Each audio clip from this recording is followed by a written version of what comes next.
Agricultor vê sua plantação arruinada após uma enchente. Um milionário chega com um pedido incomum, e a reação do fazendeiro deixou todos em lágrimas. O dia amanheceu com uma bruma fina sobre os morros do interior gaúcho, tingindo de cinza os campos que se estendiam até onde a vista alcançava.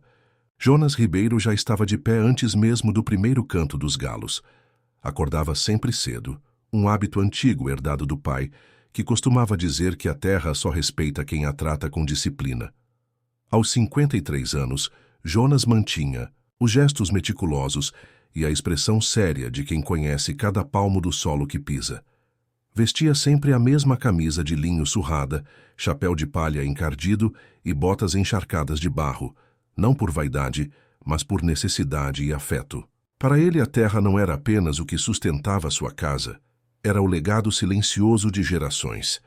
A propriedade, chamada Estância Santa Neide em homenagem à esposa, era modesta, mas bem cuidada.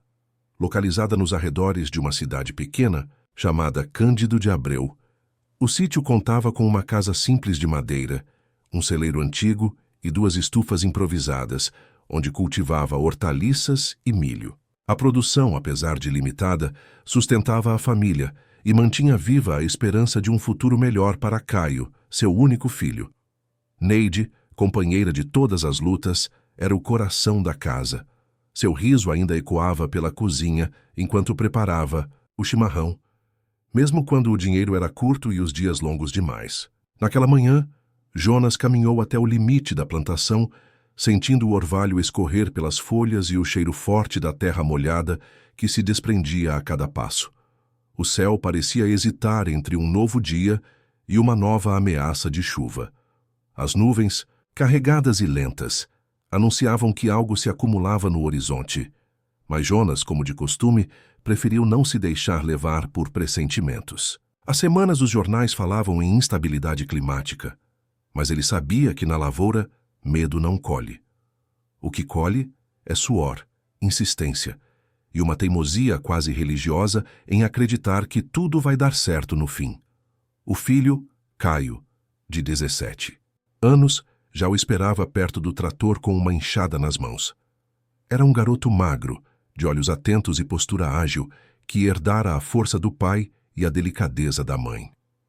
Jonas sempre dizia que o menino tinha alma de raiz e cabeça de vento, porque mesmo sendo enraizado na vida rural, sonhava com algo além da cerca, que cercava o mundo deles. Caio falava em estudar engenharia agrônoma em Passo Fundo, em aplicar tecnologia às plantações, em transformar a fazenda num modelo de agricultura sustentável. Jonas escutava com orgulho disfarçado, embora temesse que o filho um dia partisse e nunca mais voltasse. Os dois se dividiam entre os afazeres do campo, rindo de piadas antigas e comentando sobre o preço do milho. Tudo parecia seguir o fluxo habitual, até que, ao meio-dia, o vento mudou de direção. Veio uma rajada seca e fria, incomum para aquela época, que levantou a poeira e fez as árvores vergarem, como se respondessem a uma força invisível. Jonas parou de cortar os talos e ergueu os olhos para o céu. O tom das nuvens havia escurecido de forma abrupta. Um trovão seco ribombou ao longe, e em questão de minutos as primeiras gotas começaram a cair, pesadas e espaçadas. "Vamos recolher tudo", disse ele, num tom que misturava urgência e incredulidade. Caio não hesitou.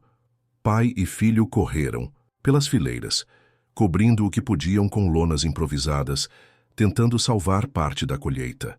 Neide surgiu na varanda da casa gritando que o rio parecia mais alto do que o normal.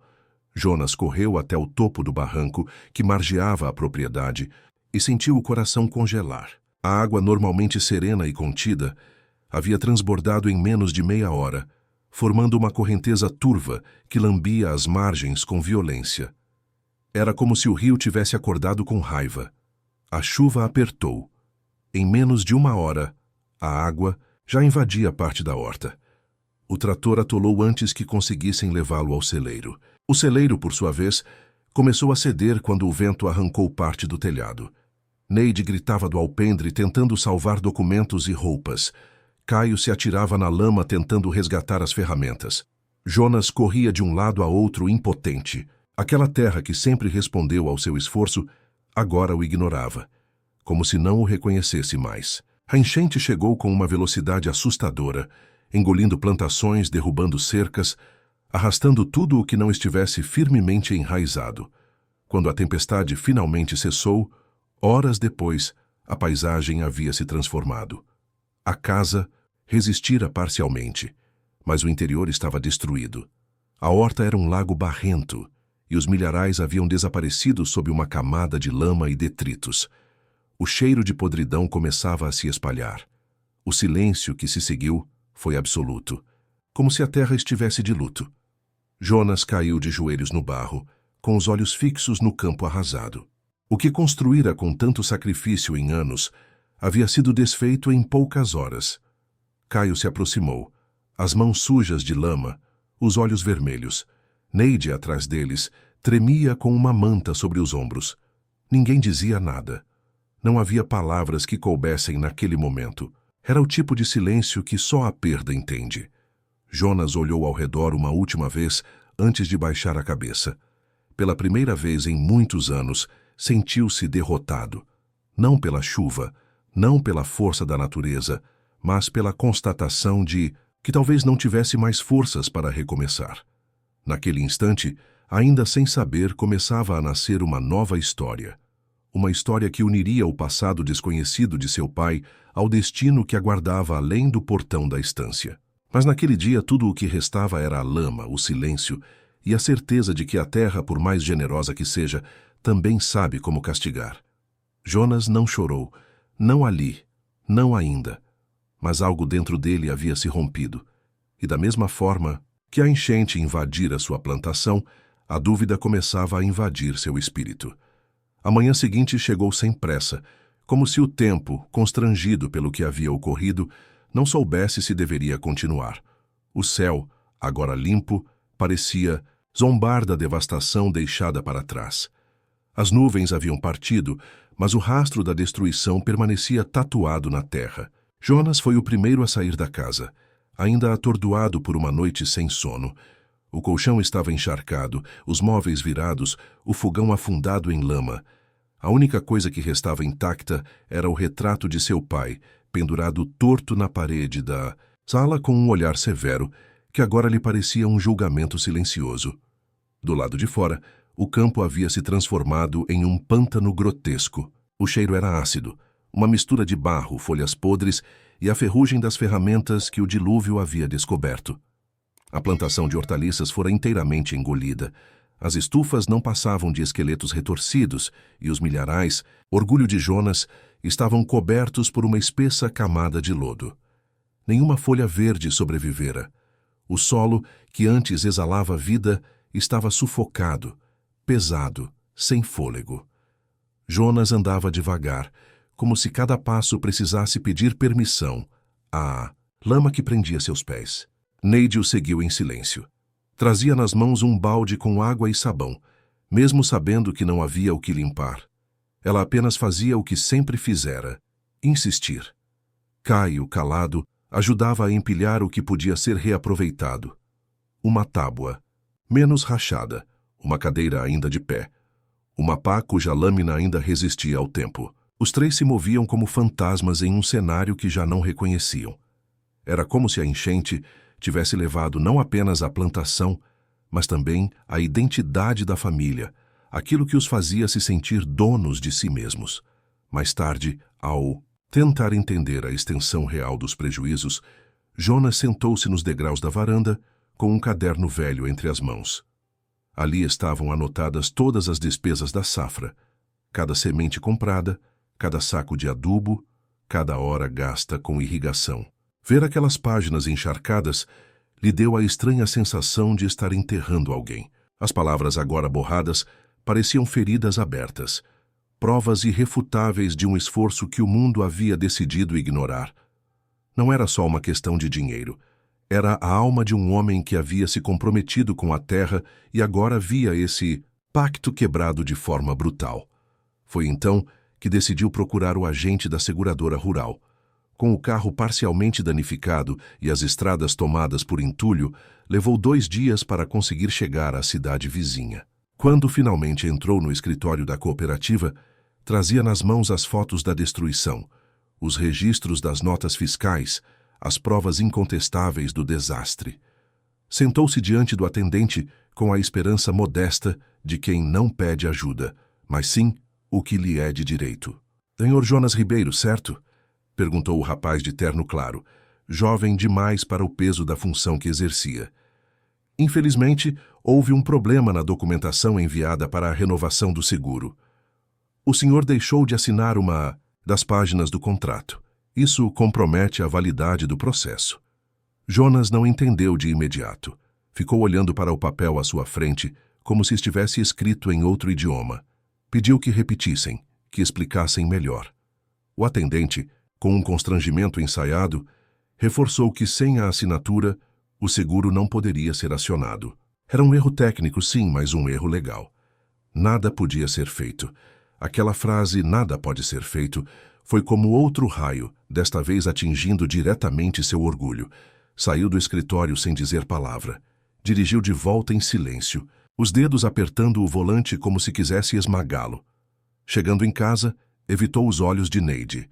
Entrou direto para o quarto, retirou a camisa suja de lama e ficou deitado, olhando o teto, sem saber o que dizer ao filho. Porque não havia como dizer. A verdade era dura demais. Tudo se fora, e nem mesmo o seguro, último refúgio da esperança burocrática, lhe serviria de consolo. Naquela noite, Neide chorou baixinho na cozinha. Caio olhava o pai à distância, sem coragem de perguntar nada. Nos dias que se seguiram, Jonas tentou seguir com os pequenos reparos. O poço estava contaminado, a cerca destruída, o galinheiro vazio. Os vizinhos vieram oferecer consolo e algumas doações, mas Jonas recusou tudo com um aceno contido. Não por orgulho, ou talvez sim por orgulho. Mas era mais que isso. Era a sensação de ter falhado como provedor, como herdeiro de uma história que agora parecia ter se tornado pó. Certa tarde, sentado no barranco que margeava o rio, observando a correnteza ainda turva, Jonas teve um breve vislumbre do que seria desistir. Pensou pela primeira vez em muitos anos em abandonar tudo, vender a terra, recomeçar em outro lugar, deixar que o passado ficasse para trás, como as marcas deixadas pela enchente. Mas a imagem de seu pai, do homem que lutara para manter aquele pedaço de chão vivo durante décadas, o impediu. Mesmo morto, o velho ainda lhe sussurrava nos momentos mais difíceis. A terra não se deixa. No entanto, no íntimo, Jonas sabia que precisava de mais que coragem para recomeçar. Precisava de dinheiro, de apoio, de um milagre. Na manhã seguinte, antes mesmo de o sol aparecer, caminhou até o centro da cidade para tentar um empréstimo no banco local. O gerente, um homem conhecido da família, o recebeu com empatia, mas as palavras que saíram de sua boca foram como pedras. Senhor Jonas, lamento muito pelo que aconteceu, mas o senhor já tem um financiamento em aberto. A política atual do banco não permite novas concessões de crédito até que o débito anterior esteja quitado. Eu gostaria de ajudar, mas não posso. Foi nesse instante que Jonas entendeu, com uma clareza cortante, que estava sozinho. A ajuda do governo demoraria, se viesse. Os amigos tinham pouco a oferecer além de palavras. E a própria terra, que sempre fora seu refúgio, agora se apresentava como um desafio quase impossível. Voltou para casa com os olhos fundos e a respiração pesada. Neide preparava um caldo no fogão a lenha improvisado, mas ele recusou. Entrou no celeiro, o único lugar ainda em pé, e ali permaneceu até o cair da noite, rodeado por restos de ferramentas, pedaços de tábuas e o cheiro de madeira molhada. Foi nesse exato momento, mexendo em uma caixa antiga de pregos e parafusos, que seus dedos encontraram algo diferente. Uma caixa de madeira escura, com uma tranca enferrujada e uma etiqueta amarelada colada na tampa. Sem saber por quê, sentiu um arrepio ao abrir. Dentro, entre papéis antigos e cartas do tempo de seu pai, havia uma folha cuidadosamente dobrada, com uma caligrafia firme e datada de 1986. Era uma carta, e a assinatura no final trazia um nome que ele jamais ouvira antes: Marcelo Silveira. A mensagem era breve, mas carregada de significado. Se um dia a vida o apertar, e se eu ainda estiver vivo, diga que é filho de João Ribeiro. Ele entenderá. Um favor prometido não envelhece. Jonas ficou parado por longos minutos, olhando aquela frase como se fosse um enigma. Quem era Marcelo Silveira? Que favor era aquele? Por que seu pai nunca lhe contara nada sobre isso?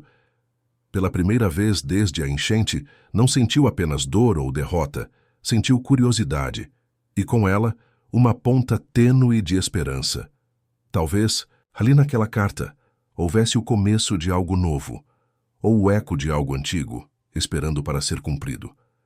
Durante dias, Jonas deixou a carta sobre a mesa da cozinha, dobrada com exatidão, como se fosse um objeto sagrado que não ousava tocar, sem antes encontrar coragem. Neide passava por ela em silêncio, respeitando o espaço do marido. Caio, curioso, perguntou apenas uma vez o que era aquilo, mas o olhar fechado de Jonas bastou para silenciá-lo. O nome Marcelo Silveira pairava na casa como um fantasma de intenções desconhecidas. Jonas passava horas observando o papel, tentando decifrar não apenas o conteúdo, mas o que aquilo representava. Por que seu pai, homem sempre tão direto e reservado, deixaria algo tão vago escondido por décadas? Que tipo de favor seria esse, que exigia um nome e uma promessa? As tentativas de reconstruir alguma rotina na estância foram fracas e pontuais. Jonas limpava parte do celeiro, aparava as plantas que resistiram à inundação e consertava o que podia com as poucas ferramentas que restaram. A terra, mesmo devastada, não cessava completamente sua respiração. Alguns brotos insistiam em surgir entre os rastros de lama, como se desafiassem o fim imposto pela enchente. Neide cuidava das galinhas que conseguiram sobreviver, enquanto Caio passava horas desenhando em um caderno os esboços de um sistema de drenagem para o terreno, algo que imaginava poder evitar futuras tragédias. Era o jeito que ele tinha de enfrentar a dor, criando soluções. Mas nada disso mudava o fato de que estavam no limite. A comida começava a faltar. As reservas guardadas no fundo da despensa, antes suficientes para 2 meses, agora minguavam. O pouco dinheiro que tinham foi usado para comprar mantimentos básicos e remédios. O carro precisava de conserto, a cerca ainda aberta deixava os animais expostos, e a sensação de abandono só aumentava a cada dia. As noites traziam insônia, o ranger das madeiras, o vento que agora parecia zombar de sua impotência. Jonas se via afundando num poço de silêncio e raiva, onde as lembranças do pai se misturavam com o peso de sua própria incapacidade. Foi, numa manhã cinzenta de terça-feira, quase 2 semanas após a enchente, que o inesperado aconteceu. Um carro preto, reluzente e moderno cruzou a estrada de terra batida que levava à estância. O barulho do motor rompeu o silêncio do campo, chamando a atenção de todos.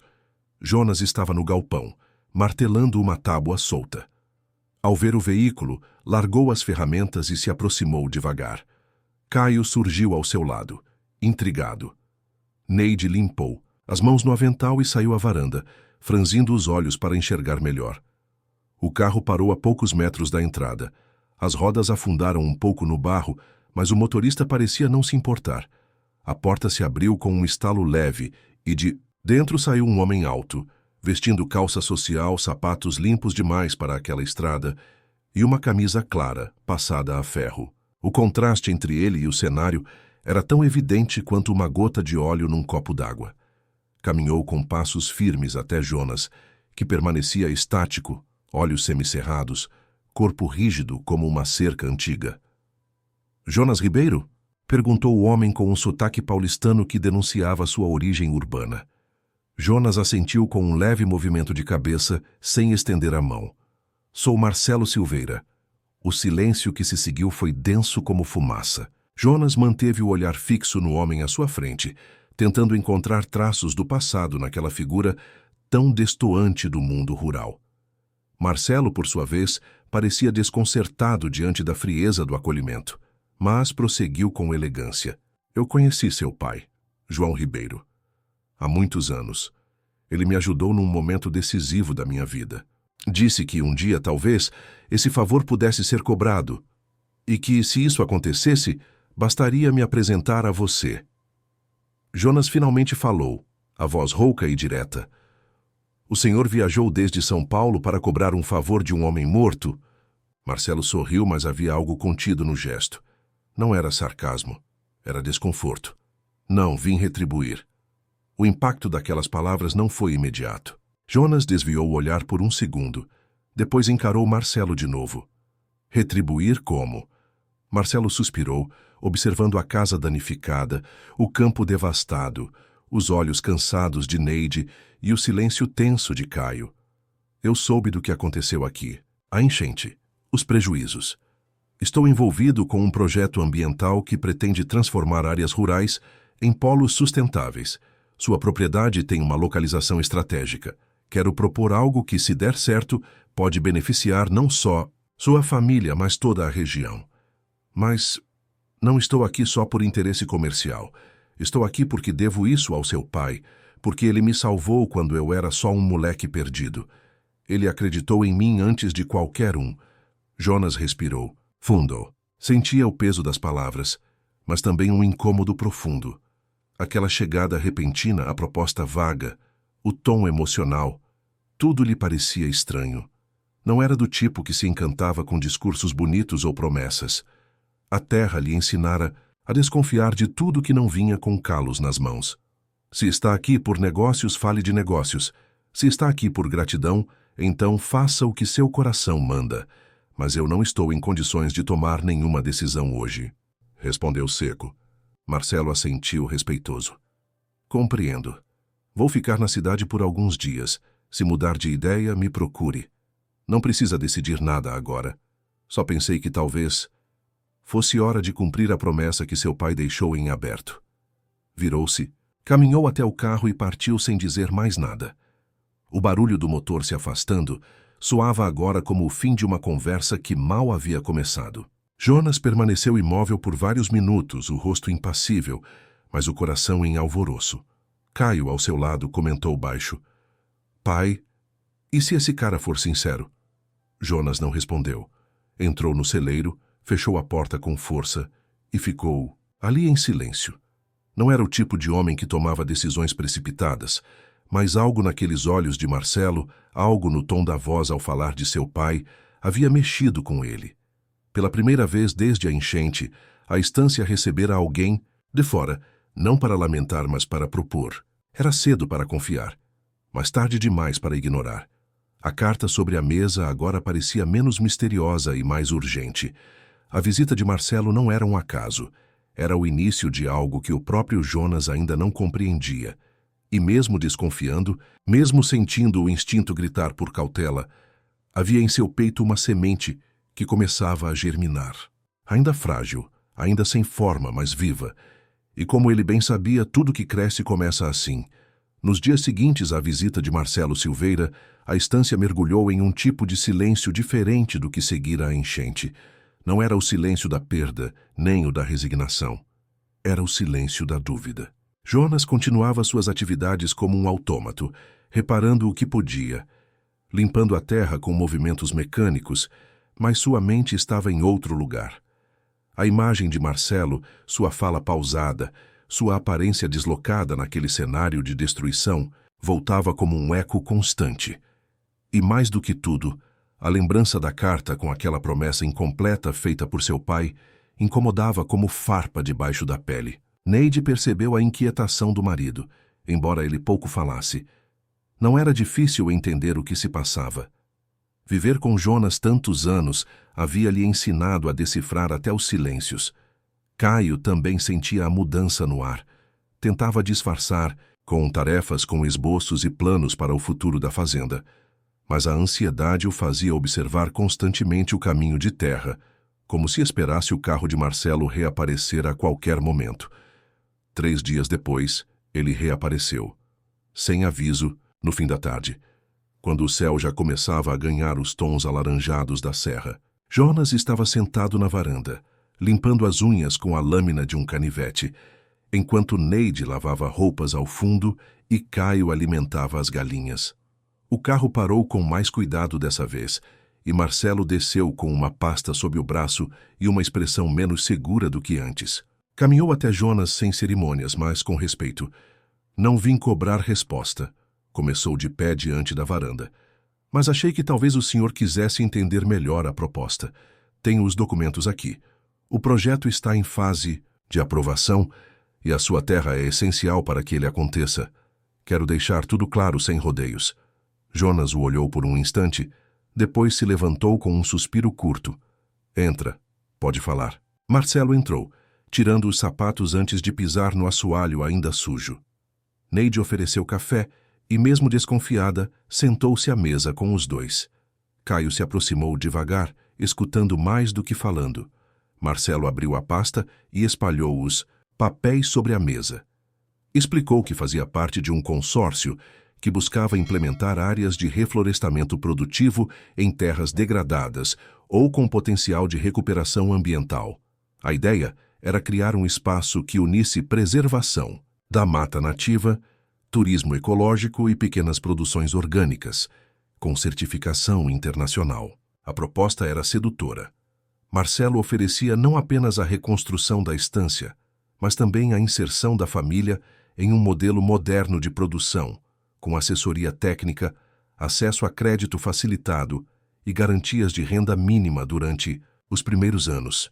Tudo documentado, tudo com cláusulas claras. A contrapartida, ceder parte da propriedade para a instalação da estrutura do projeto, incluindo o alagamento controlado, de uma área específica para a criação de um espelho d'água artificial que abasteceria o sistema hídrico local. Foi nesse ponto que Jonas empalideceu. Marcelo mostrou no mapa exatamente qual seria a área utilizada. Era o pedaço mais antigo da estância, o mesmo onde seu pai plantara décadas antes as primeiras sementes da fazenda. Um pequeno campo cercado por árvores frutíferas, onde, quando criança, Jonas costumava correr e brincar enquanto o pai cuidava da roça. Ali também foi onde enterrou seu pai, junto a um pé de guabiroba que resistia ao tempo como um monumento silencioso da memória. Essa parte não está à venda, disse Jonas, firme, levantando os olhos para Marcelo. Eu entendo o valor simbólico, respondeu Marcelo com cautela. Mas essa localização é estratégica. O projeto depende disso. E se funcionar, pode transformar toda essa região. O que transforma essa região é gente com vergonha na cara e vontade de trabalhar, não mapa colorido de arquiteto. Retrucou seco. O clima na sala mudou. Neide pousou o café na mesa, em silêncio. Caio olhou para o pai com olhos arregalados. Marcelo respirou fundo, tentando manter a compostura. Eu não estou aqui para tirar nada de ninguém, Jonas. Vim cumprir um compromisso. Seu pai acreditou em mim quando ninguém mais acreditou. Se hoje eu posso oferecer isso, é por causa dele. Não se trata apenas de negócios. Jonas manteve o olhar firme. A raiva não vinha só da proposta, mas da sensação de que estavam tentando comprar algo que ele não sabia como defender. Aquela terra não era sagrada apenas pela memória. Era tudo o que restava da dignidade que lutava para manter de pé. Vender aquela parte seria como apagar a própria origem. Meu pai não deixou herança, deixou terra. E terra a gente não vende por promessa. A gente cuida, disse com a voz embargada. Marcelo recolheu os papéis devagar, sem insistir. Fechou a pasta e levantou-se com um aceno respeitoso. Antes de sair, deixou uma frase no ar. Pense, pelo menos. Às vezes, honrar o passado exige coragem para mudar o futuro. Saiu sem olhar para trás. O som da porta fechando ecoou pela casa como um ponto final. Jonas ficou parado, os olhos fixos na mesa. Neide se aproximou e colocou a mão em seu ombro. Caio não disse nada. A tensão era tanta que até o barulho do vento parecia contido. Naquela noite, Jonas caminhou até o campo marcado no mapa. A grama ainda estava úmida, e o cheiro do mato parecia mais intenso que o normal. Parou diante do pé de guabiroba e olhou para o céu. O passado sussurrava em cada folha, em cada pedaço de raiz. Ali, ele aprendera o valor do trabalho, da palavra dada, do silêncio que fala mais do que discursos. mas também sabia que havia um limite para o que poderia resistir. E talvez, apenas talvez, estivesse diante de um daqueles momentos em que resistir não era sinal de força, mas de medo. Ao voltar para casa, Caio o esperava sentado no degrau da varanda. Eu sei o quanto essa terra significa, pai, mas se o senhor perder tudo, o que vai restar? Jonas não respondeu, mas pela primeira vez seus olhos estavam marejados, porque não havia uma resposta simples. A escolha à sua frente não era entre certo e errado, mas entre manter a memória ou permitir que ela florescesse em outro lugar, de outro jeito. E esse tipo de escolha, ele sabia, era a mais difícil de todas. A madrugada chegou sem alarde. A lua cheia, encoberta por nuvens finas, lançava um brilho opaco sobre os campos alagados. A casa de madeira rangia com o vento, como se queixasse do fardo que agora a abrigava. Jonas permanecia sentado na cadeira de balanço da varanda, as mãos entrelaçadas sobre o colo, os olhos perdidos na escuridão do pátio. Cada fibra de seu corpo pedia repouso, mas o pensamento girava em torno daquilo que lera dias antes. A carta de Marcelo Silveira ainda estava guardada no mesmo envelope amarelado, e o nome escrito ali começava a ganhar contornos, rosto e agora intenções. Ao amanhecer, com o rosto cansado e a barba por fazer, Jonas caminhou até o celeiro. A luz do sol nascente ainda se escondia por trás dos morros, tingindo o céu com um tom alaranjado melancólico. Entre tábuas soltas e o cheiro de ferrugem, ele remexeu caixas antigas com uma inquietação que não sentia desde a morte do pai. Entre jornais velhos, ferramentas sem uso e papéis de safra, encontrou um caderno de capa dura, surrado pelo tempo. Era um diário de caligrafia firme e letra pequena. Pertencera a João Ribeiro. As páginas, apesar de manchadas pela umidade, ainda preservavam boa parte das palavras. Jonas começou a folhear sem saber o que buscava, apenas guiado por uma intuição que o impulsionava desde a chegada de Marcelo. Entre relatos de plantio, datas de colheita e observações sobre o clima, encontrou menções sutis a uma promessa feita a um menino da cidade grande. Em uma das páginas, seu pai descrevia o dia em que acolheu um garoto desnutrido, faminto, perdido às margens da estrada. Chamava-se Marcelo. Tinha olhos que não sabiam pedir, mas precisavam de tudo. Dei-lhe abrigo, comida e silêncio. Falava pouco. Carregava uma dor antiga nos ombros curvados. Fiquei com ele 3 semanas. Depois desapareceu. Voltou anos depois, de terno, carro alugado e olhos do mesmo tamanho. Me prometeu que se um dia meu nome fizesse falta a um ribeiro, bastava falar com ele. Jonas parou a leitura, a garganta apertada. As palavras do pai, secas como sempre, carregavam um peso emocional que nunca haviam sido ditas em voz alta. Aquilo explicava a origem da carta, explicava a presença de Marcelo e trazia uma nova camada de complexidade à proposta. Não se tratava mais apenas de negócios ou de nostalgia.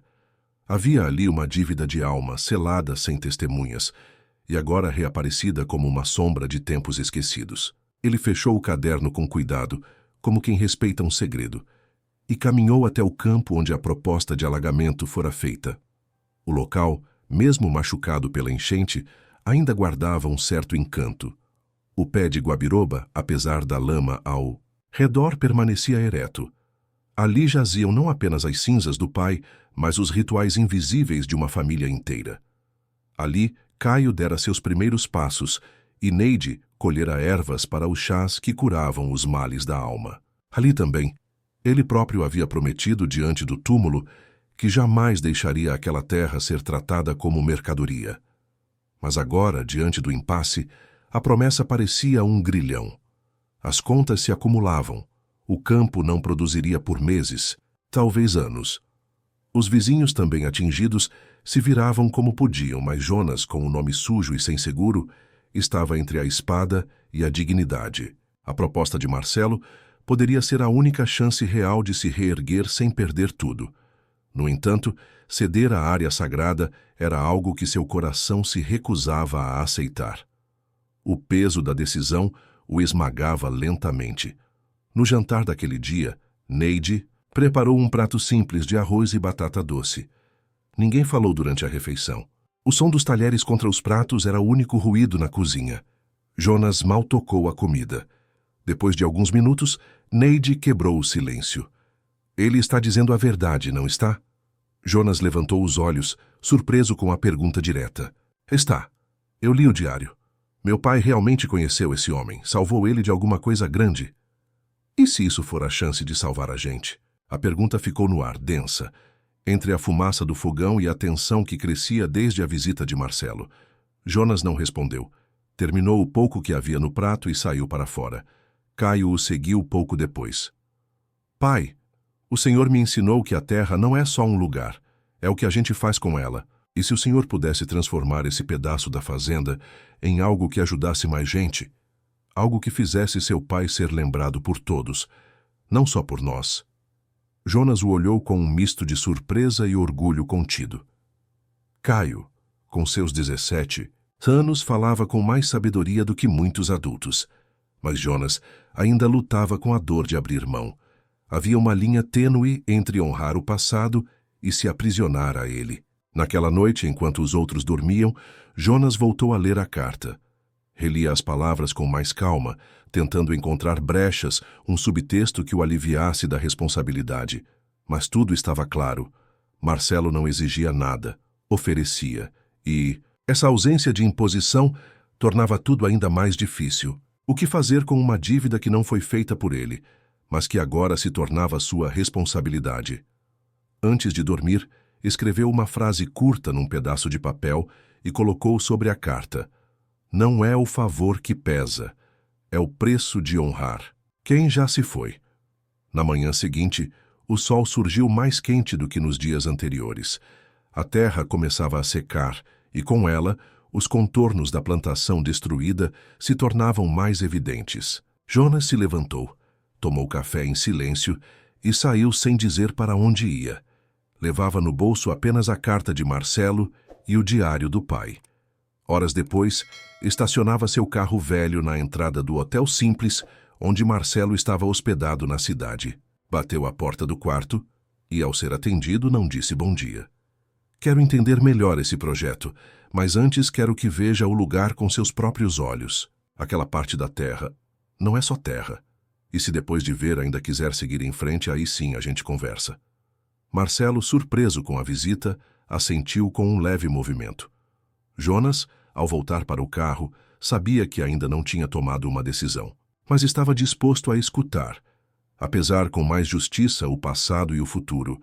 Sabia que o tempo de resistência solitária havia passado e que talvez fosse hora de transformar a dor em algo que pudesse florescer, não por ele, mas por todos que ainda viriam.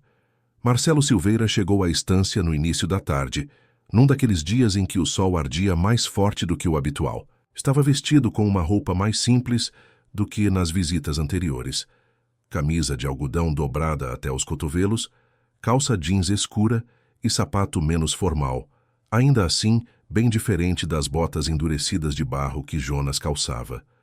Carregava consigo apenas uma mochila pequena, onde guardava anotações e documentos do projeto.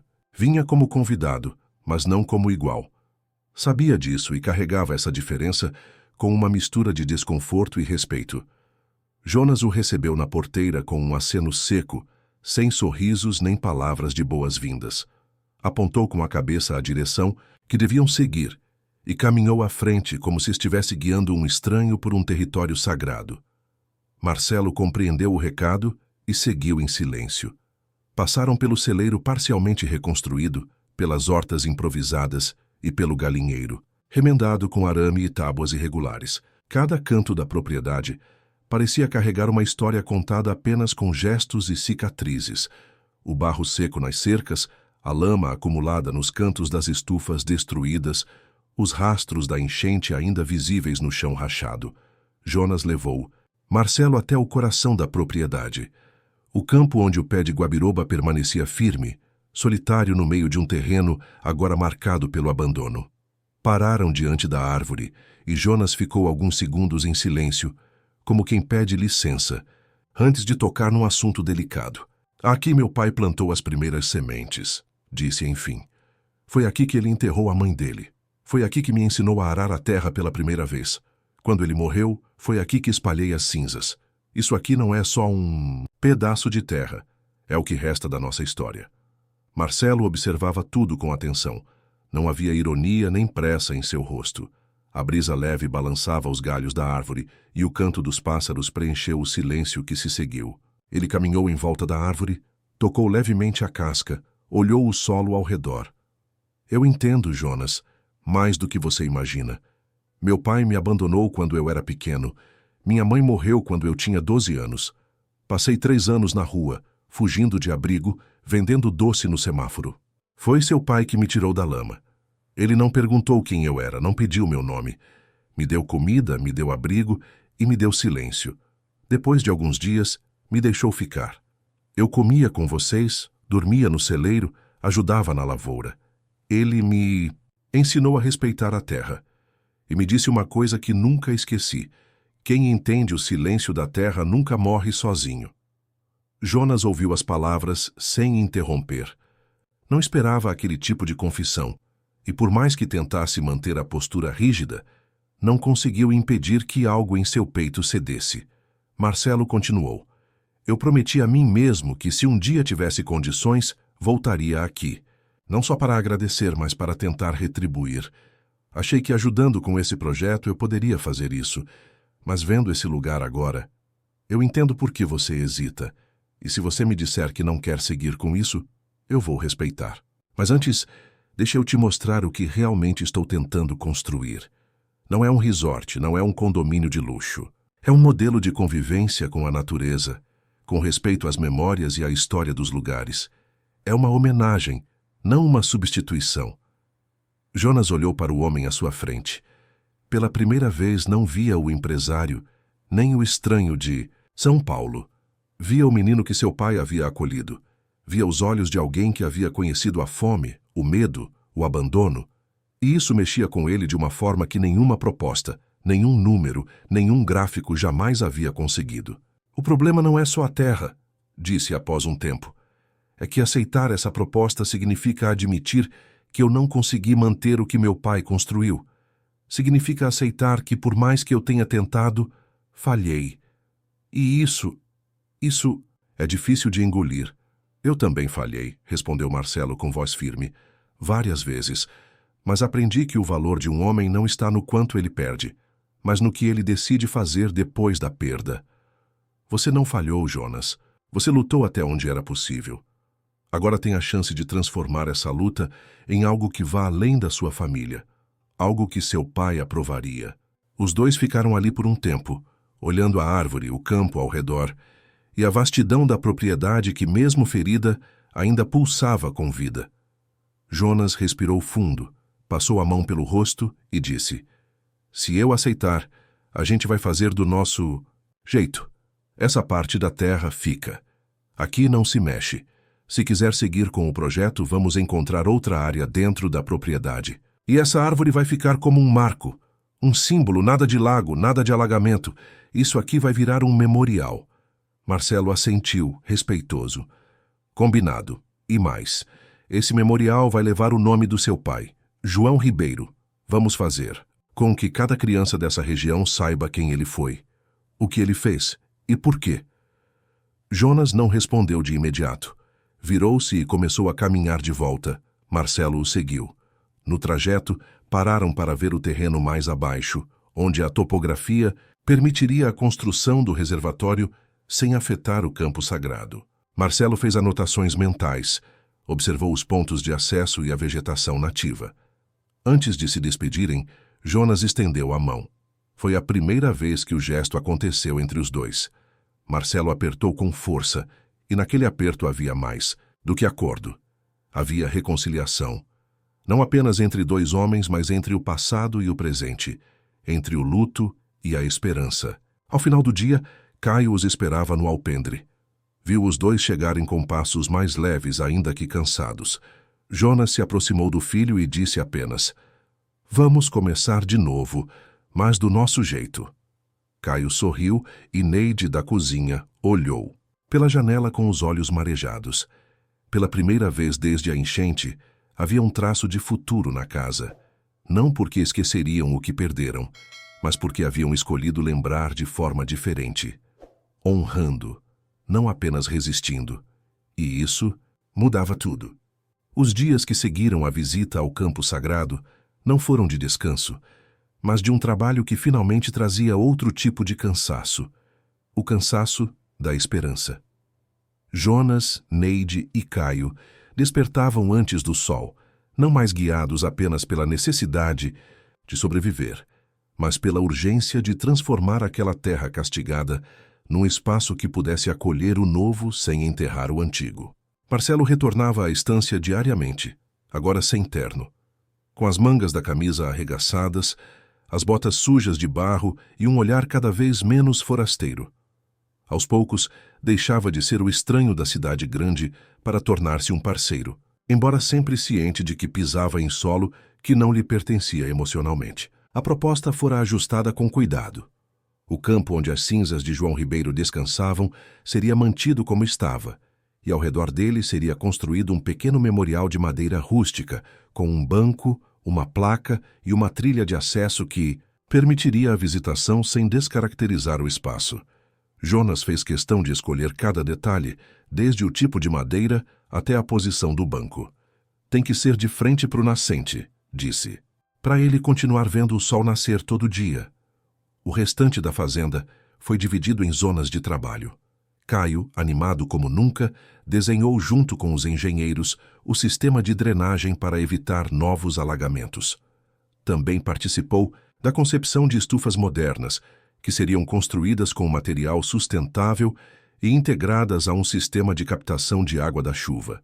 Pela primeira vez, suas ideias deixavam o papel para ganhar corpo no solo que tantas vezes o viu, frustrado. Neide ficou responsável pela cozinha comunitária, que seria erguida próximo ao memorial e serviria como ponto de encontro entre trabalhadores, visitantes e moradores locais. Mais do que cozinheira, ela se tornaria guardiã da memória do lugar, transmitindo pelas receitas e conversas o espírito de resistência da família. Sua empolgação era contida, mas visível nos olhos. Recolhia receitas antigas dos cadernos da mãe e testava preparos com os poucos ingredientes que ainda tinha à disposição, como quem já ensaiava o que seria servido no futuro que se aproximava. Jonas, embora não gostasse de mostrar, também se animava. Voltava a andar com postura mais ereta, o rosto ainda fechado, mas com outra vibração nos gestos.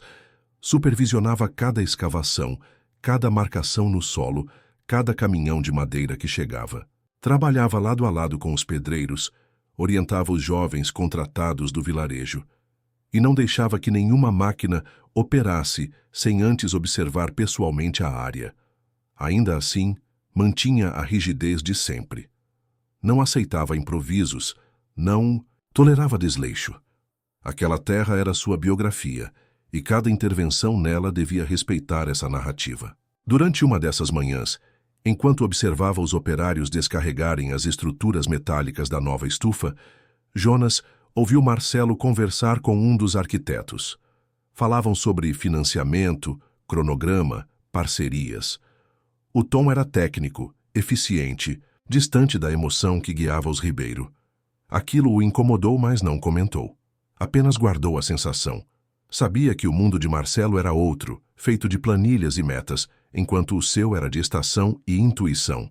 E mesmo respeitando o esforço do empresário, não podia deixar de se sentir desconfortável diante da velocidade e frieza de certas decisões. Naquela tarde, chamou Marcelo para caminhar até o topo do morro que cercava a estância, de onde se via toda a propriedade. Chegando lá, sentaram-se sob a sombra de um angico antigo e Jonas falou sem rodeios. Eu sei que você está fazendo isso com boa intenção. E sei que tem gente importante por trás. Mas aqui não é projeto de laboratório, é casa. E casa não é lugar de pressa. Marcelo assentiu, olhando para o vale abaixo, onde caminhões e trabalhadores se moviam como peças de um tabuleiro. Depois de alguns segundos respondeu.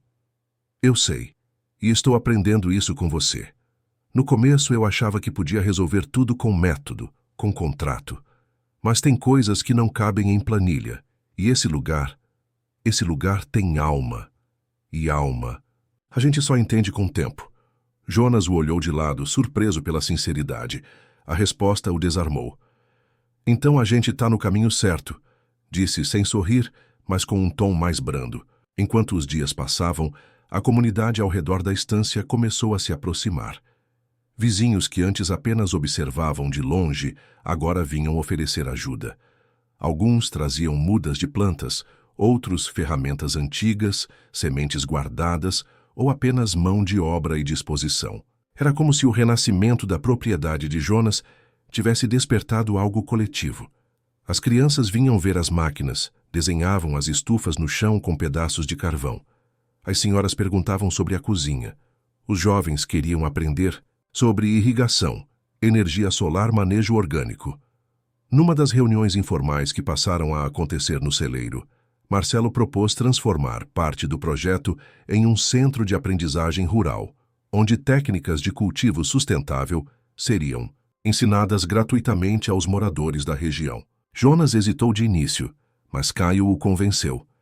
Disse que, se o conhecimento ficasse só com eles, a fazenda seria só uma fazenda, mas se fosse compartilhado, poderia virar uma escola de vida. E assim, pouco a pouco, o que começou como um favor entre dois homens passou a se tornar algo maior. Um laço entre gerações, uma ponte entre passado e futuro, uma declaração silenciosa de que a terra só floresce de verdade quando cultivada com alma. Certa noite, depois de um dia longo de trabalho, Jonas voltou ao campo da Guabiroba. Sentou-se no banco recém-instalado, feito com madeira da própria estância, e permaneceu ali em silêncio. Observava as estrelas que pareciam mais nítidas naquela noite. Pensava no pai, na mãe, nos anos difíceis, nas chuvas, nas perdas. Pensava em Caio, em Neide, em Marcelo, e sentia pela primeira vez em muito tempo que estava em paz. Não porque tudo havia dado certo, mas porque mesmo entre os escombros havia conseguido manter intacta a semente mais importante de todas, a dignidade. Levantou-se com dificuldade, olhou para a árvore uma última vez e sussurrou: "Seguimos, pai." Depois voltou para casa, onde a luz da varanda seguia acesa, como um farol constante no meio da escuridão que ainda rondava, mas já não dominava. A fazenda, enfim, voltava a respirar, e cada respiração era também um novo começo. Com o avanço do projeto, a estância Santa Neide começou a se transformar num organismo vivo, que respirava trabalho e memória a cada passo. O que antes era silêncio e lama, agora se tornava espaço de encontro, suor e reconstrução. As vozes dos trabalhadores se misturavam ao som das máquinas e ao barulho dos galhos balançando no vento. Cada canto da propriedade ganhava nova função, e a paisagem, mesmo ainda carregando cicatrizes da enchente, assumia contornos de esperança sólida. Mas no centro de tudo permanecia o campo sagrado, intacto, como um coração que batia devagar, guardando o ritmo da história que lhe pertencia. Enquanto a estrutura do projeto ecológico tomava forma nas áreas mais baixas da fazenda, Jonas observava tudo com olhos atentos. A cada novo alicerce instalado, a cada estufa erguida, a cada trilha aberta entre as árvores, ele sentia que a terra respondia. Não mais com resistência ou com a indiferença da destruição, mas com um tipo de aceitação silenciosa, como se reconhecesse o cuidado por trás das mudanças. Ainda assim, o peso da responsabilidade não o deixava. Sabia que o acordo feito com Marcelo não era só técnico, era emocional, era espiritual. Carregava o nome do pai, o suor dos antepassados, a identidade de uma família inteira. E isso não se mediava com contratos. Em uma manhã nublada, enquanto verificava o avanço da construção do Centro de Aprendizagem Rural, Jonas recebeu um telefonema do cartório da cidade. Era um aviso formal. A escritura de doação parcial da terra, referente à área do projeto, precisava ser assinada. Marcelo havia se comprometido a doar a estrutura à comunidade, e parte da documentação exigia o aval de Jonas como legítimo proprietário. A oficialidade da coisa, embora prevista, caiu sobre ele como um trovão em céu calmo. Era um lembrete de que, por mais que tudo estivesse indo bem, algo muito profundo seria formalizado. e isso mexia com ele de maneira inesperada. Foi Caio quem percebeu primeiro a mudança no humor do pai. O semblante de Jonas, que aos poucos havia se suavizado com a presença constante da reconstrução, voltou a endurecer. As respostas tornaram-se curtas, os gestos mais impacientes. No almoço, mal tocou a comida. Ao final do dia, preferiu ficar no campo sozinho, recusando ajuda para tarefas simples. Neide também notou, mas nada disse.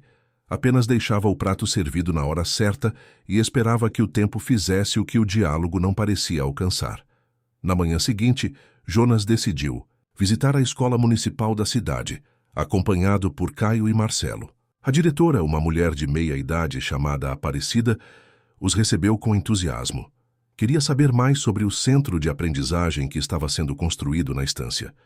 Os professores estavam empolgados com a possibilidade de levar os alunos para aprender técnicas de cultivo, preservação ambiental e convivência comunitária diretamente na fazenda. Jonas ouviu tudo em silêncio, mas seus olhos examinavam cada criança que corria pelos corredores. A imagem dos pequenos, sujos de terra, carregando cadernos e lancheiras, despertava nele algo que há muito estava adormecido. Após a visita, Marcelo sugeriu que passassem pela prefeitura para formalizar a parceria com o município. Jonas recusou. Disse que preferia voltar para casa, precisava pensar. No caminho de volta, no banco do carona do carro velho, permaneceu calado, olhando pela janela como se procurasse uma resposta entre as árvores. Ao chegar, foi direto ao campo sagrado, onde se sentou diante da guabiroba, o chapéu sobre os joelhos e as mãos entrelaçadas. Ali ficou por horas enquanto o dia mudava de cor. E ali, em meio ao canto de um bem-te-vi solitário e o barulho leve das folhas secas sendo arrastadas pelo vento, recordou uma história que seu pai lhe contara muitos anos antes, ainda na infância. Era sobre o bisavô, um imigrante português que chegara ao Brasil com as mãos vazias e o nome sujo, mas que construíra do nada um pedaço de terra com tanto suor que até o capim parecia respeitar. Quando a gente planta com verdade, até a praga hesita, seu pai costumava dizer. E agora Jonas sentia que aquela mesma verdade precisava ser plantada de novo. Mas como plantar memória num solo em transformação? Decidiu então escrever. Pegou uma folha de caderno velha, dessas que Neide guardava para rascunho, e escreveu de próprio punho o texto que queria colocar na placa do memorial. Passou horas rascunhando, riscando, reescrevendo. As palavras vinham aos poucos, como se brotassem do chão. Quando terminou, entregou o papel a Marcelo, que leu em silêncio. A última frase dizia: "Esta árvore viu homens crescerem, caírem e levantarem. Aqui, João Ribeiro virou raiz. Que todos os que passarem por este chão se lembrem. O passado não se enterra, se cultiva." Marcelo apenas assentiu com os olhos marejados e disse que a placa seria feita exatamente como estava ali. Sem revisão, sem correções, como uma semente escrita diretamente com a mão calejada de quem viveu cada letra. Na semana seguinte, a construção do memorial começou. Caio ajudava a erguer a base de madeira. Jonas supervisionava a instalação do banco e Neide escolheu as plantas que rodeariam o espaço. Tudo era feito com extremo cuidado, como um ritual. Não havia pressa. Cada tábua era colocada com reverência. Cada prego martelado com pausa.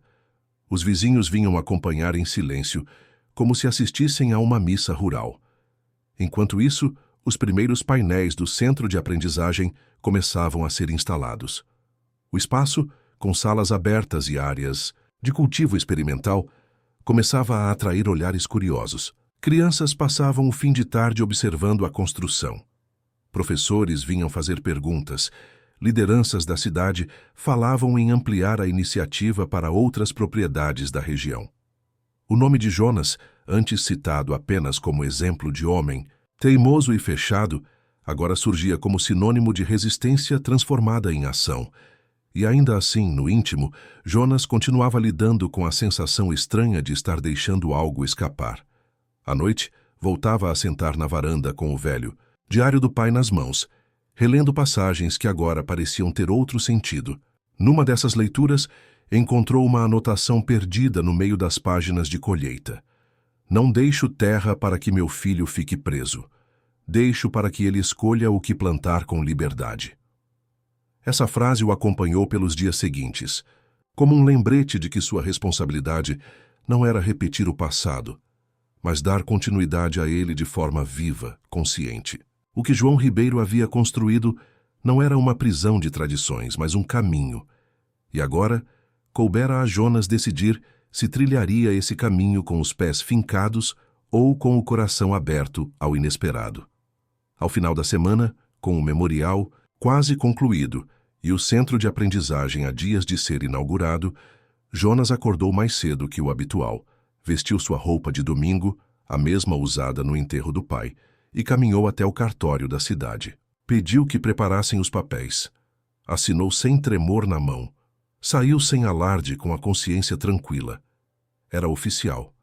A parte da estância dedicada ao projeto agora pertencia à comunidade.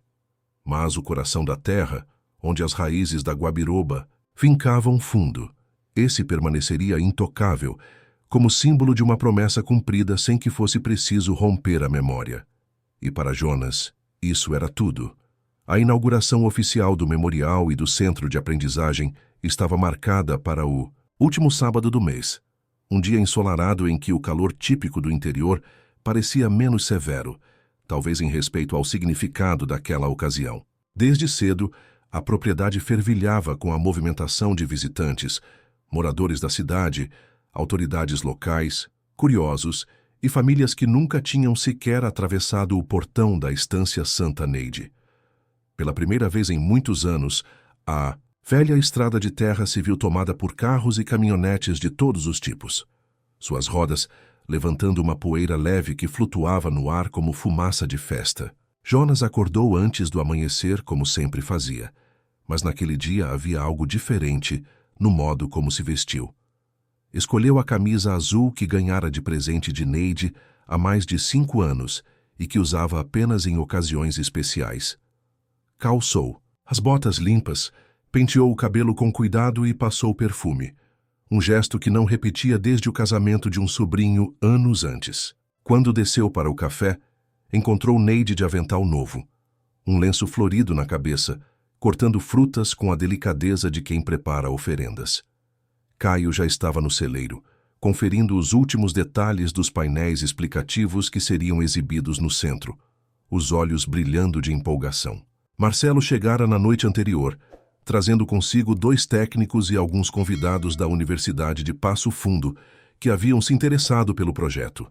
Mas naquele dia, diferente das outras vezes, evitou trajes formais. Vestia calça de linho clara e uma camisa simples, e dispensou apresentações elaboradas. Pediu apenas que todos ouvissem com atenção o que aquele lugar representava. Jonas notou esse cuidado, esse respeito sutil que Marcelo vinha aprendendo a exercer. E isso, para ele, dizia muito mais do que qualquer discurso técnico. Às 10 da manhã, o espaço já estava repleto.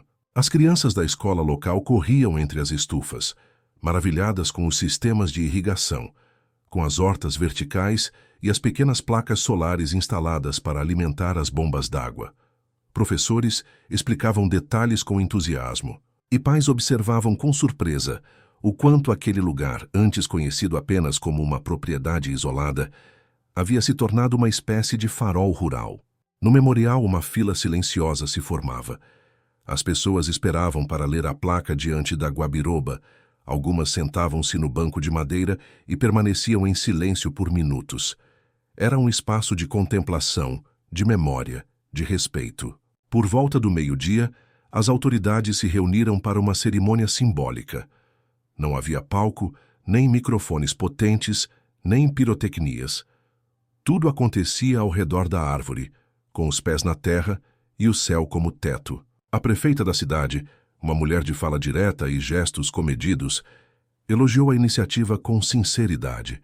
Disse que poucas vezes vira um projeto tão genuíno nascer da dor e se transformar em algo tão coletivo. Os aplausos foram discretos, mas emocionados.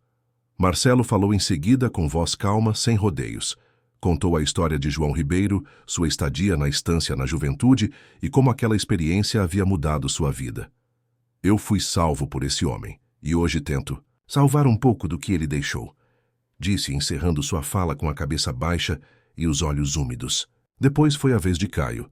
Subiu num pequeno caixote para alcançar melhor a altura dos presentes e leu um texto escrito por ele, onde dizia que a terra ensinava mais que livros, mas que juntos, terra e conhecimento, podiam transformar qualquer realidade.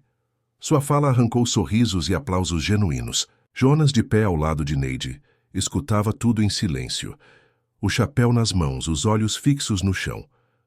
Quando a prefeita o convidou a dizer algumas palavras, ele recusou com um gesto curto, mas após alguns segundos, caminhou até a frente. Do memorial respirou fundo e falou sem roteiro do jeito que sempre fez. Meu pai não era homem de discurso, era de gesto.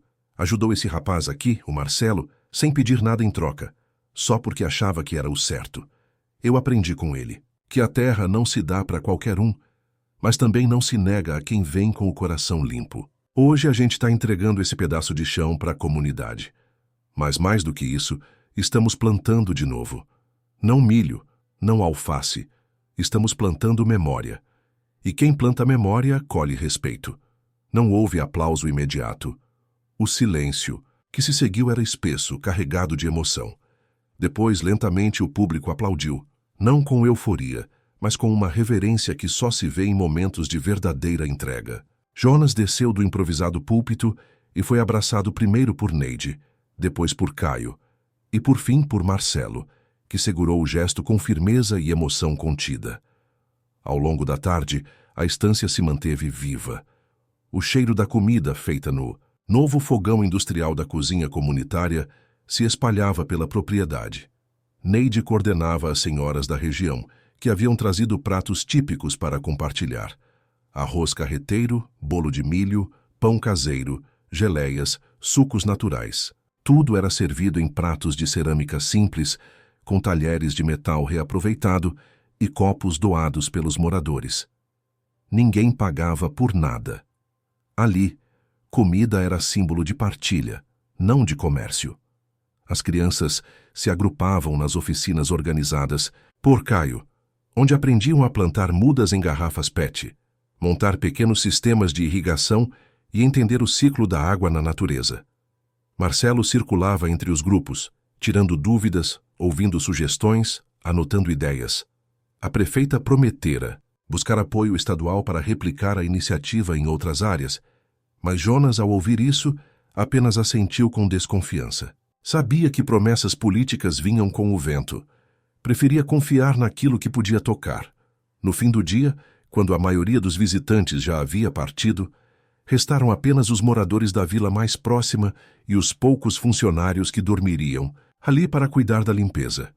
Jonas caminhou até o banco do memorial e sentou-se novamente, como fazia todas as noites. Caio se aproximou, trazendo 2 copos de suco de uva. Foi bonito, pai. Foi. E cansativo também. O senhor tá feliz? Jonas pensou por um momento antes de responder. Tô em paz. E a paz é um tipo de felicidade que a gente só entende depois de muito perder. Caio assentiu e ficou em silêncio. Olhavam juntos para a árvore, agora iluminada por uma lâmpada, de LED simples pendurada num galho, que deixava o memorial visível mesmo à noite. Marcelo apareceu minutos depois. Sentou-se do outro lado. Nenhum dos 3 falou por um tempo. Não precisavam. Aquele momento não era de palavras, era de pertencimento.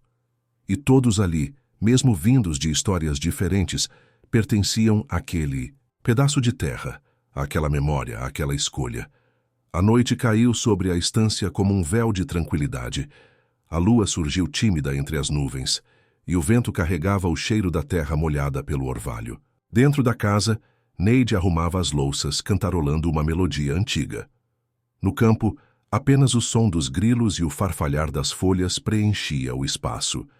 E no coração de Jonas, pela primeira vez desde a enchente, havia mais do que reconstrução. Havia legado. A rotina na estância Santa Neide já não era mais silenciosa. Onde antes se ouvia apenas o barulho do vento cortando os morros e o canto dos pássaros ao longe, agora se misturavam vozes, passos, barulho de ferramentas, o tilintar das bandejas da cozinha comunitária e os sons de crianças correndo entre as trilhas recém-abertas. Mas apesar da movimentação constante, havia uma harmonia rara no modo como tudo acontecia. A terra, mesmo após a destruição recente, parecia aceitar aquela nova fase, talvez por reconhecer que ali ninguém impunha nada. Tudo era fruto de escuta, de cuidado e de um pacto silencioso com o que já existia. Apesar disso, dentro de Jonas, ainda havia uma inquietação que crescia em silêncio. Ele acordava todos os dias antes do sol, como sempre, mas já não ia direto ao trabalho. Em vez disso, passava alguns minutos sentado à beira do campo sagrado, olhando a árvore, as flores plantadas ao redor do memorial e os primeiros raios de sol tocando a madeira da placa. Era um ritual particular, um tipo de oração muda. Depois voltava para casa, comia em silêncio e iniciava as tarefas do dia. A paz exterior não escondia o conflito interno. Com a estância em processo de transformação, decisões maiores começavam a se impor. Decisões que envolviam o rumo da propriedade, os papéis de cada um e o que seria deixado para as gerações futuras. Foi numa dessas manhãs que Caio se aproximou com um pedido inesperado. Sentaram-se na varanda, ele com os braços apoiados no corrimão, o rosto ainda com vestígios de sono, mas os olhos acesos. Pai, eu andei pensando, queria conversar com o senhor sobre o futuro da estância. Jonas o olhou com atenção. Sabia que Caio vinha amadurecendo a olhos vistos, mas não esperava uma conversa daquelas tão cedo. Fala. Eu tô decidindo não ir para Passo Fundo. Pelo menos não agora. Quero continuar aqui. Quero ajudar mais. Acho que tem muita coisa que posso aprender e fazer sem sair. Talvez mais do que num curso. A resposta de Jonas foi um longo silêncio. Ele olhou para o campo à frente, para as estufas ao longe, e depois voltou o olhar para o filho. É uma escolha séria, tem certeza? Tenho. Sei que o senhor e a mãe sempre quiseram que eu estudasse fora, mas aqui tem mais do que estudo. Tem história. E acho que está na hora de eu assumir mais responsabilidade. Jonas não respondeu de imediato. A notícia o comovia, mas também o preocupava. Não queria que o filho abrisse mão dos próprios sonhos por obrigação. Mas, ao mesmo tempo, sentia que Caio falava com verdade. Havia nele uma determinação nova, um tipo de maturidade que não se ensina na sala de aula. E a tua mãe sabe disso? Ainda não, queria falar com o senhor primeiro. Jonas suspirou e assentiu devagar. Então vamos contar para ela juntos. Mas só se for mesmo o que tu quer, não porque acha que deve. Mais tarde, naquela mesma noite, os três sentaram-se à mesa. Neide, ao ouvir a decisão do filho, ficou em silêncio por alguns minutos. Depois sorriu com os olhos marejados. A gente sempre sonhou com a tua faculdade, mas sabe que os sonhos mudam. E se teu coração tá aqui, a gente vai apoiar. A conversa terminou com um abraço longo entre os três. Um daqueles momentos em que o tempo parece parar por alguns segundos, como se reconhecesse o valor da escolha. E foi a partir dali que as decisões começaram a se tornar mais amplas, mais estruturais. Marcelo, ao saber da decisão de Caio, propôs que ele assumisse a coordenação dos projetos educacionais da estância em parceria com a prefeitura e as universidades. Caio aceitou, com a condição de continuar trabalhando com a terra, equilibrando teoria e prática. Enquanto isso, Jonas e Neide passaram a discutir entre uma refeição e outra a possibilidade de transformar a casa principal da estância numa espécie de pousada rural, voltada a visitantes que quisessem aprender sobre cultivo, história e cultura do interior gaúcho. A ideia surgiu num comentário solto de Neide, mas logo se transformou em plano. Ela já anotava receitas típicas, pensava na organização dos quartos, lembrava de histórias antigas que poderiam ser contadas ao redor do fogão a lenha. A comunidade, por sua vez, começava a perceber que o projeto deixava de ser um esforço externo para se tornar uma construção coletiva. Vizinhos propunham oficinas, cursos de artesanato, grupos de troca de sementes. A estância deixava de ser apenas referência para se tornar centro irradiador de uma nova forma de viver no campo, com dignidade, com conhecimento e com memória preservada. Foi nesse contexto que Jonas decidiu convocar uma reunião ampla, aberta a todos os envolvidos. Marcelo, a equipe técnica, os vizinhos, os jovens da região e representantes da prefeitura. Queria que todas as decisões dali em diante fossem compartilhadas, discutidas, acolhidas em conjunto. A reunião aconteceu no Mimismat, celeiro, agora reformado e adaptado como espaço multiuso. Bancos de madeira, iluminação improvisada com lâmpadas penduradas por fios longos, cartazes colados nas paredes com os mapas da propriedade e as áreas de atuação do projeto. Jonas falou primeiro, com a voz firme, mas o olhar suave. A estância sempre foi meu lugar de trabalho, mas hoje ela é mais que isso. É um espaço que pertence a todos que acreditam no que a gente está construindo. Por isso, a partir de agora, todas as decisões importantes serão tomadas aqui, juntos. Essa é a nossa nova colheita. Partilha. Marcelo concordou, os olhos atentos, absorvendo cada palavra. Era uma mudança sutil, mas profunda. De agora em diante, o projeto não era mais uma extensão de sua dívida com João Ribeiro. Era uma plataforma de transformação rural, guiada por uma rede de mãos e vozes. A reunião durou horas. Discutiram prioridades, possibilidades de expansão, preservação de áreas naturais, atividades para os jovens, cursos para os adultos, maneiras de ampliar a autonomia da comunidade sem depender exclusivamente de políticas públicas. Ao final, todos saíram com tarefas definidas, cadernos cheios e o sentimento raro de pertencimento. Ali, no meio daquele celeiro, entre paredes que já haviam testemunhado tanta dor e agora viam nascer algo novo, selava-se uma aliança que nenhum papel oficial poderia registrar completamente. Naquela noite, Jonas ficou sozinho por um tempo. Sentado sob o céu estrelado, ouviu os grilos, o ranger suave do madeirame novo da varanda e o eco distante das vozes do dia. Pensava em seu pai, na enchente, no medo de perder tudo, e sentia, com clareza quase física, que não havia perdido. Tinha transformado, e essa transformação não era só da terra, era dele próprio. Fechou os olhos por alguns segundos e, antes de entrar, olhou uma última vez para o campo iluminado pela lua. Ali, entre sombras e raízes, o futuro brotava, e pela primeira vez, não era só ele quem carregava o peso da escolha. Era uma decisão compartilhada, e por isso mesmo mais forte do que nunca.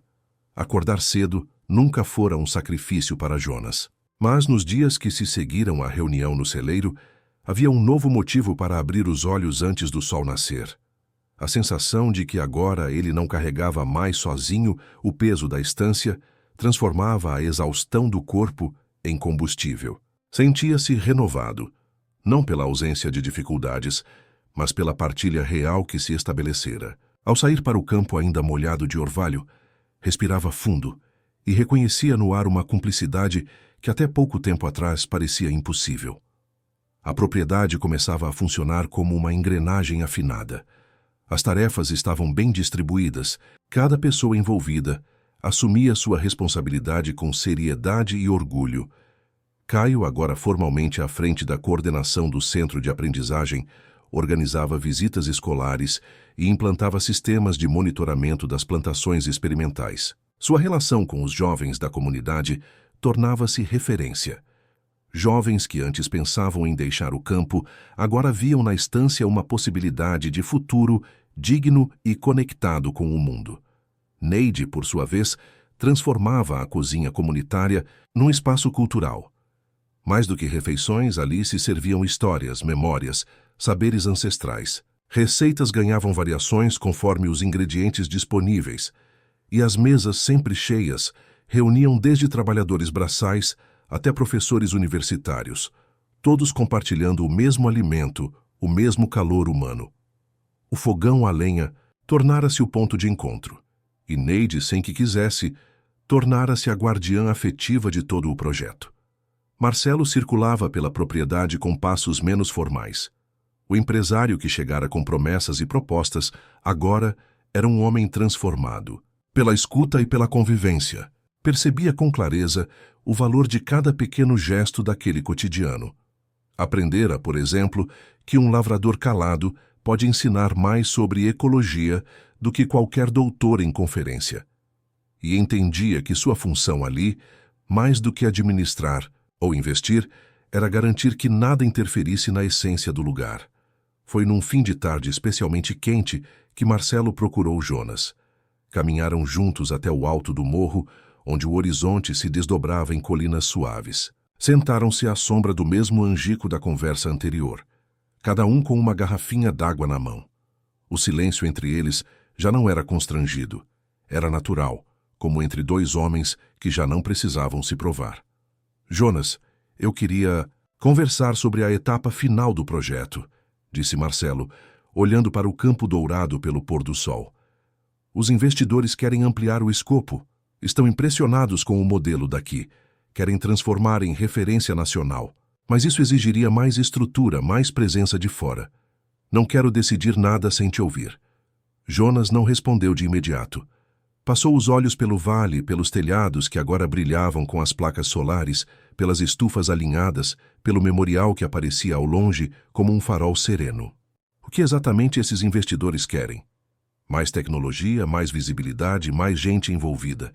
Não estão falando em mudar o conceito, mas em dar escala. Fazer disso aqui um centro de formação reconhecido fora do estado. A ideia é boa, mas sei que pode mudar a alma do que construímos. Jonas virou-se devagar, os olhos semicerrados. E você, Marcelo? O que você quer? A pergunta, seca e direta, pegou Marcelo de surpresa. Ele pensou por um momento antes de responder. Eu quero que isso aqui continue sendo o que é. Quero honrar a promessa que fiz ao seu pai, sem transformar em vitrine. Mas também quero que mais gente seja tocada por essa história. Que outros lugares possam nascer inspirados nisso aqui. Quero que o nome da sua família vire sinônimo de transformação. Jonas baixou o olhar pensativo. Sabia que havia mérito na proposta. Ampliar o projeto poderia beneficiar muita gente, mas também sabia que crescer demais, rápido demais, era o mesmo que plantar em solo raso. Podia parecer frondoso no início, mas bastava um vento mais forte para tudo desabar. A alma disso aqui não pode virar moeda, disse por fim. A gente pode crescer, sim, pode ensinar mais gente, receber mais visita, ampliar as atividades, mas tem que manter o chão firme. O que sustenta esse projeto é a memória, Marcelo. Se perder isso, vira fazenda de fachada. E a gente não nasceu para vender fachada. Marcelo assentiu devagar, como quem recebia uma lição. Pegou do bolso um pequeno caderno de capa preta e o entregou a Jonas. Isso aqui é uma minuta de contrato. Formaliza o que conversamos desde o início. Nenhuma decisão será tomada sem sua aprovação. Nem minha, nem de ninguém. A propriedade continua sendo sua. A gestão continua sendo coletiva. E o campo do seu pai, esse permanece inviolável, com todas as letras. Jonas pegou o caderno, folheou sem pressa e depois fechou. Então é isso. Se esse papel realmente vale, eu assino. Mas não porque confio no papel. Confio em você. Não o Marcelo empresário. O Marcelo que dormiu no celeiro do meu pai e comeu da comida da minha mãe. Os dois apertaram as mãos ali mesmo, sem testemunhas, sem solenidade. A força do gesto residia no silêncio e na história por trás dele. Era um acordo que não nascia da conveniência, mas da lealdade construída com tempo, suor e palavra mantida. Nos dias seguintes, a decisão de manter o projeto com foco comunitário foi levada à Assembleia. A notícia de que investidores haviam aceitado seguir as regras da estância, sem alterar sua essência, foi recebida com palmas contidas e sorrisos aliviados. Todos compreendiam o valor de dizer não ao que brilha demais, ao que cresce, sem raiz. Caio, cada vez mais envolvido, passou a documentar as etapas do projeto, transformando tudo em material didático. Sonhava em publicar um livro com fotos, relatos e desenhos que mostrassem como a estância se reerguera com memória e coragem.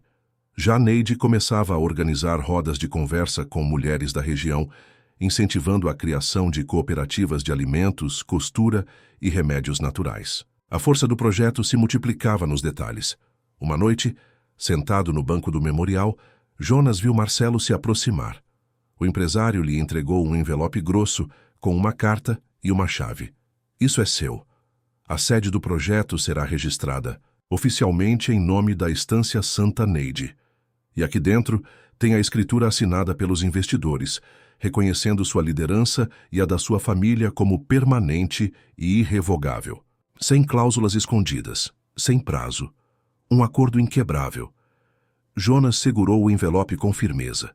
Olhou para o campo, depois para Marcelo e disse: "Então vamos cuidar disso como se fosse uma vida, porque no fundo é isso mesmo." E assim, com o céu estrelado acima deles e o cheiro da terra úmida ao redor, selava-se o pacto definitivo. Não entre empresários e lavradores, mas entre homens que compreenderam que o verdadeiro valor de um legado não está em protegê-lo da mudança, mas em saber transformá-lo sem que ele perca sua essência. A estância agora era mais do que terra. Era símbolo, e símbolo, quando respeitado, se torna eterno. O tempo na Estância Santa Neide agora parecia correr em outro ritmo. Havia pressa para plantar, sim, para colher, para atender à demanda, de visitas, de oficinas, de aprendizados, mas era uma pressa diferente, movida pela vontade de fazer valer cada minuto, não pela ansiedade de resultados ou pelo peso de metas. Jonas andava pela propriedade com passos firmes, mas menos pesados. Observava tudo com atenção, mas já não carregava nos ombros o fardo solitário da responsabilidade. Sabia que o que havia começado como desespero, agora era projeto. E mais do que isso, era símbolo de transformação com raízes profundas. O centro de aprendizagem rural funcionava com ritmo constante. Crianças da região visitavam semanalmente a estância e participavam de atividades que iam desde cultivo de hortas até debates sobre meio ambiente, economia solidária e cultura local. Professores vinham de fora para contribuir com conhecimento técnico, mas também saíam levando mais do que traziam.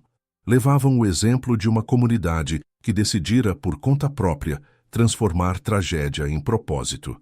Caio, aos 17, anos, era o rosto dessa nova geração. À frente da coordenação do centro, conciliava conhecimento técnico com sensibilidade para ouvir. Não falava demais, mas cada palavra sua era seguida com atenção.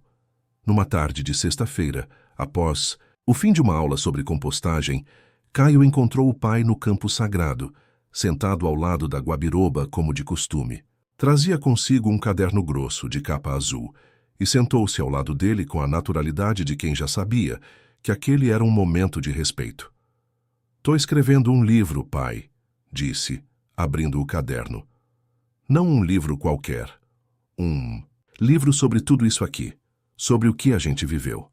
A enchente, o projeto, o senhor, o vô João, a mãe. Sobre o que a gente aprendeu." Jonas olhou o filho por um tempo, depois para o caderno e disse apenas: "E quem vai querer ler?" Caio sorriu. "Mais gente do que o senhor imagina. Tem aluno meu que nunca tinha visto uma plantação antes de vir aqui. Gente da cidade grande que não sabe como nasce um pé de feijão. Tem gente que acha que tudo começa no mercado. Eles querem saber, pai, precisam saber. E a gente tem o que contar." Jonas assentiu devagar. Não era homem de elogios fáceis, mas havia nos seus olhos uma mistura de orgulho e surpresa, que Caio reconheceu de longe. Sabia que aquele silêncio era uma bênção. "E o livro vai se chamar Aqui Começa de Novo", completou o menino, fechando o caderno. "Igual a placa que o senhor mandou fazer." No centro da propriedade, a cozinha comunitária agora funcionava como espaço de convívio permanente. Neide, além de organizar as refeições, liderava rodas de conversa com as mulheres da região. Criaram juntas uma cooperativa de produção artesanal de alimentos e produtos naturais. Faziam sabão, geleias, bolachas, chás e pomadas, com ervas colhidas ali mesmo. Começaram a vender nas feiras locais, depois passaram a entregar para a cidade, e com o tempo chegaram a criar uma pequena loja virtual, administrada pelos próprios filhos das cooperadas. Neide, que sempre fora o centro da casa, agora era também a âncora de um movimento de autonomia feminina. Não discursava sobre empoderamento, mas praticava todos os dias o que outras apenas teorizavam. Marcelo continuava envolvido com o projeto, mas de forma mais discreta. Tinha voltado para São Paulo, mas passava 2 semanas por mês na estância. Trouxera consigo novos contatos, parceiros interessados em replicar o modelo em outras regiões. Porém, nunca tomava decisões sem passar pelo conselho formado por Jonas, Caio, Neide e 3 representantes da comunidade. Havia entendido, enfim, que a força daquele lugar não vinha da tecnologia nem da estrutura, mas da alma coletiva que havia se formado em torno dele. Certo dia, Jonas recebeu a visita de um jornalista. Viera de Porto Alegre para escrever uma reportagem sobre modelos rurais sustentáveis. Era jovem, curioso, e se impressionou com a simplicidade direta do anfitrião. Durante a entrevista, perguntou: "O senhor imaginava que tudo isso ia acontecer depois da enchente?" Jonas pensou por um instante. Depois respondeu: "Não. Naquela época, eu só queria que a chuva parasse. Mas hoje eu entendo que às vezes é a água que destrói que prepara o solo para uma semente nova." A frase foi publicada em destaque na matéria, que ganhou visibilidade nacional. Com isso, outras propriedades começaram a procurar o centro de aprendizagem para aprender com o modelo de Cândido de Abreu. A estância virou referência não só no Sul, mas em várias partes do país. Universidades passaram a enviar estagiários. Técnicos do governo vieram conhecer o sistema, mas Jonas, embora recebesse todos com educação, fazia questão de repetir: "A gente ensina, sim, mas o que a gente viveu aqui não se copia, se cultiva. Cada lugar tem seu jeito, sua dor e sua cura. A receita é respeitar a terra e as pessoas. Mesmo com toda a movimentação, a rotina essencial da estância permanecia intacta. O café da manhã em família, a ronda nos campos, o almoço partilhado, a visita ao memorial, o cheiro de lenha no fim do dia." Jonas continuava escrevendo no caderno do pai, agora preenchendo as páginas que restavam com suas próprias palavras. Escrevia devagar, como quem planta, sem pressa, mas com propósito. Uma tarde, Marcelo entregou a Jonas um envelope grosso. Dentro, um dossiê preparado por um grupo de advogados que propunha transformar a Estância Santa Neide em uma fundação.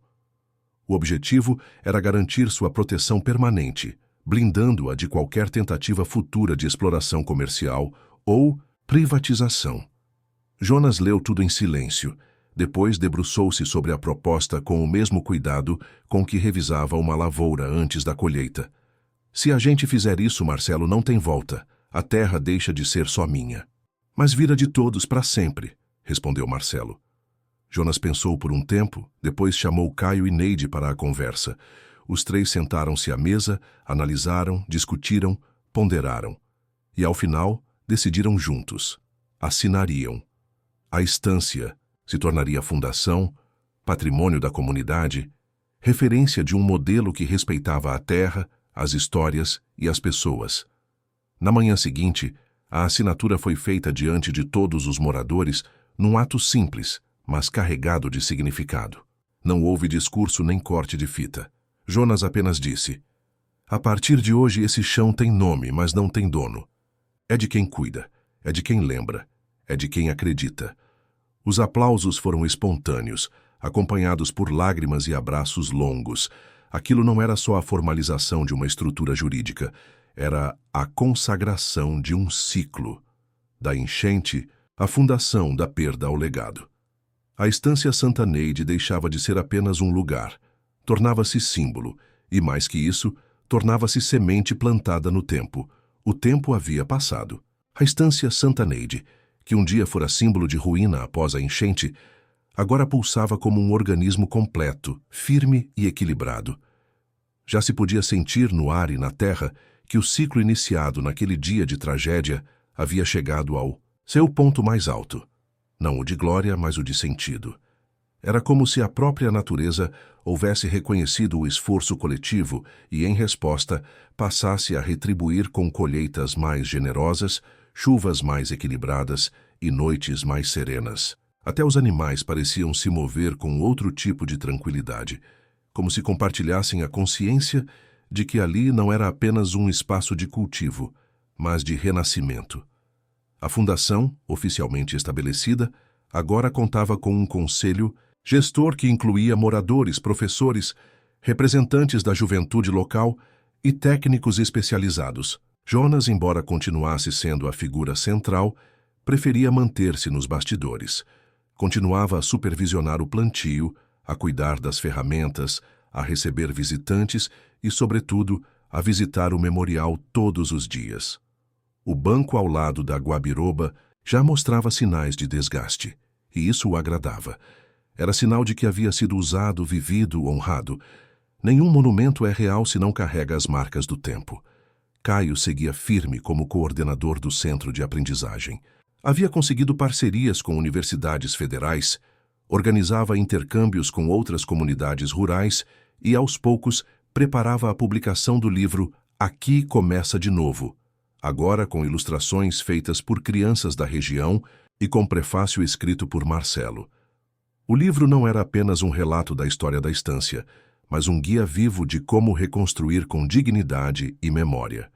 Os primeiros exemplares haviam sido impressos por uma gráfica solidária e parte da renda era revertida para o próprio fundo da fundação.